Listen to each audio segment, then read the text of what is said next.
दैनिक जागरण का संपादकीय डिक्टेशन। गति 80 और 100 शब्द प्रति मिनट। 80 शब्द प्रति मिनट स्टार्ट होगा 5 सेकेंड बाद।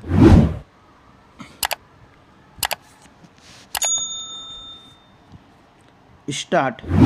इससे दुर्भाग्यपूर्ण एवं निराशाजनक और कुछ नहीं हो सकता कि मणिपुर की जिस शर्मनाक घटना पर सारा देश उद्वेलित है, उस पर संसद में चर्चा होने के बजाय केवल हंगामा हो रहा है। यह हंगामा लगातार दूसरे दिन दोनों सदनों में हुआ। आखिर इस हंगामे से देश को इसके अतिरिक्त और क्या संदेश जा रहा होगा कि हमारे राजनीतिक दल एक संगीन मामले पर न तो गंभीर हैं और न ही उस पर कोई सार्थक चर्चा करने को तैयार हैं। संसद में राजनीतिक दलों का व्यवहार निराश करने वाला है। मणिपुर को लेकर संसद में बीते 2 दिनों से कोई चर्चा इसलिए नहीं हो पाई क्योंकि सत्ता पक्ष और विपक्ष इस पर सहमत नहीं हो पा रहे कि चर्चा किस नियम के तहत हो। आखिर बहस आवश्यक है या फिर यह कि वह किस नियम के तहत हो। यह पहली बार नहीं जब किसी आवश्यक मामले पर संसद में इसलिए चर्चा न हो पाई हो कि वह किस नियम के तहत हो। ऐसा अक्सर होता है और कई बार तो कई दिन तक हंगामा होता रहता है। इस बार भी ऐसी ही स्थिति बनती दिख रही है। हमेशा की तरह सत्ता पक्ष और विपक्ष एक दूसरे पर यह आरोप लगा रहे हैं कि वह चर्चा से बच रहा है। ऐसे आरोपों का कोई मूल्य महत्व नहीं क्योंकि चर्चा न हो पाने के लिए कहीं न कहीं दोनों पक्ष उत्तरदायी होते हैं।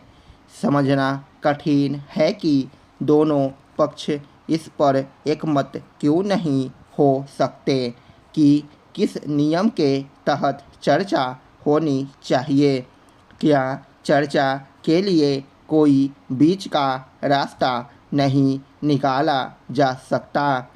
निसंदेह निकाला जा सकता है यदि उद्देश्य यह हो कि विषय विशेष पर गंभीर चर्चा करके देश को दिशा देनी है।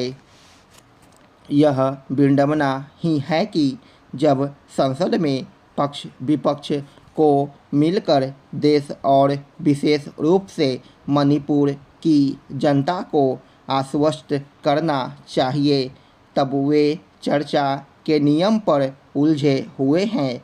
सत्ता पक्ष कह रहा है कि वह चर्चा के लिए तैयार है, लेकिन विपक्ष आरोप लगा रहा कि वह चर्चा से भाग रहा है। आम जनता के लिए समझना कठिन है कि किसका पक्ष कितना सही है। वह तो यही देख रही है कि चर्चा नहीं हो पा रही है। यह मानने के अच्छे भले कारण हैं कि एक दूसरे को नीचा दिखाने की प्रवृत्ति ने पक्ष विपक्ष के बीच सामंजस्य को पूरी तौर पर खत्म कर दिया है।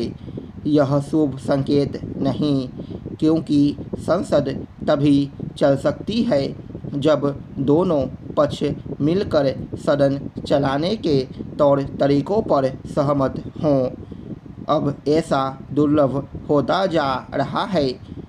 स्थिति यह है कि विपक्षी नेता विभिन्न विषयों पर चर्चा करने पर तो खूब जोर देते हैं, लेकिन प्रायः वे नारे लिखी तख्तियाँ लेकर सदन में पहुँचते हैं।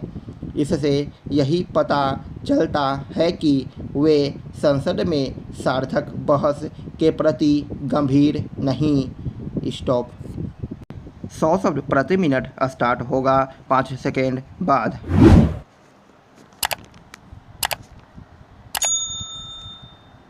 स्टार्ट।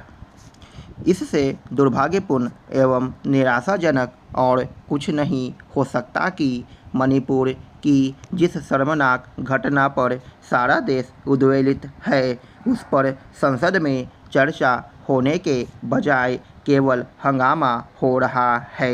यह हंगामा लगातार दूसरे दिन दोनों सदनों में हुआ।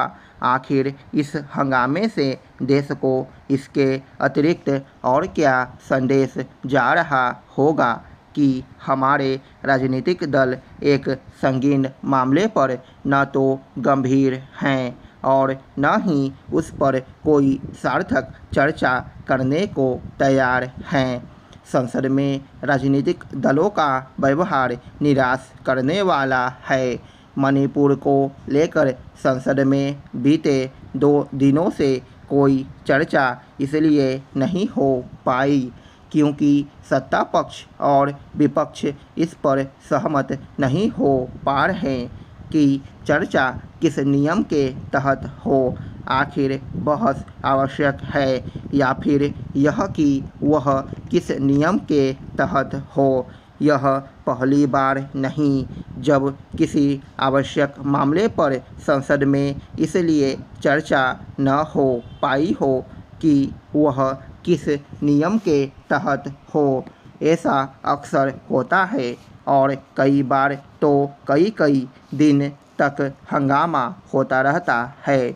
इस बार भी ऐसी ही स्थिति बनती दिख रही है।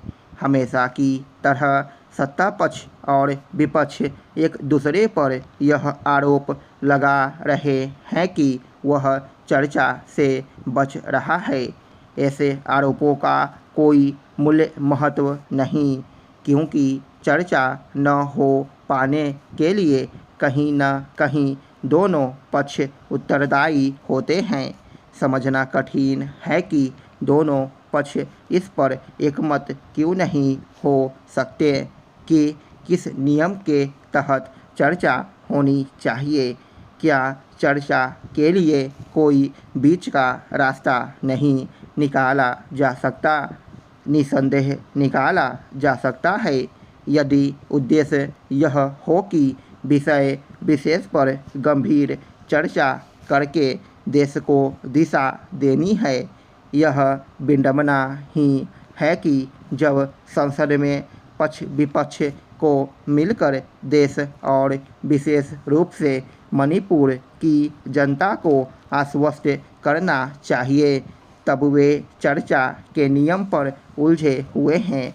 सत्ता पक्ष कह रहा है कि वह चर्चा के लिए तैयार है लेकिन विपक्ष आरोप लगा रहा कि वह चर्चा से भाग रहा है।